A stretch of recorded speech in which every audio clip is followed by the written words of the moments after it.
আমি ভিক্ষা করে ফিরতেছিলেম গ্রামের পথে পথে। তুমি তখন চলেছিলে তোমার স্বর্ণরথে।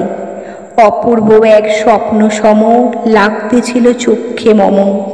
কি বিচিত্র শোভা তোমার, কি বিচিত্র সাজ। আমি মনে ভাবতেছিলেম, এ কোন মহারাজ। আজ শুভক্ষণে রাত পোহালো। ভেবেছিলেন তবে আজ আমারে দাঁড়িয়ে দাঁড়িয়ে ফিরতে নাহি হবে। বাহির হতে নাহি হতে কাহার দেখা পেলেম পথে।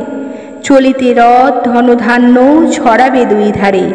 মুঠা মুঠা কুড়িয়ে নেব, নেব ভারে ভারে। দেখি সহসা রথ থেমে গেল আমার কাছে এসে। আমার মুখপানে চেয়ে নামলে তুমি হেসে। দেখে মুখের প্রসন্নতা জুড়িয়ে গেল সকল ব্যথা। হেনকালে কিসের লাগি তুমি অকস্মাৎ আমায় কিছু দাও গো বলে বাড়িয়ে দিলে হাত। মরি, এ কি কথা রাজাধিরাজ, আমায় দাও গো কিছু। শুনে ক্ষণকালের তরে রইনু মাথা নিচু। তোমার কিবা অভাব আছে ভিখারি ভিক্ষুকের কাছে। এ কেবল কৌতুকের বশে আমায় প্রবঞ্চনা। ঝুলি হতে দিলেন তুলে একটি ছোট কণা।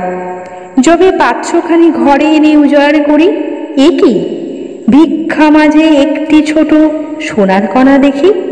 দিলেন যে রাজ ভিখারিরে স্বর্ণ হয়ে এলো ফিরে। তখন কাঁদি চোখের জলে দুটি নয়ন ভরে। তোমায় কেন দিইনি আমার সকল শূন্য করে।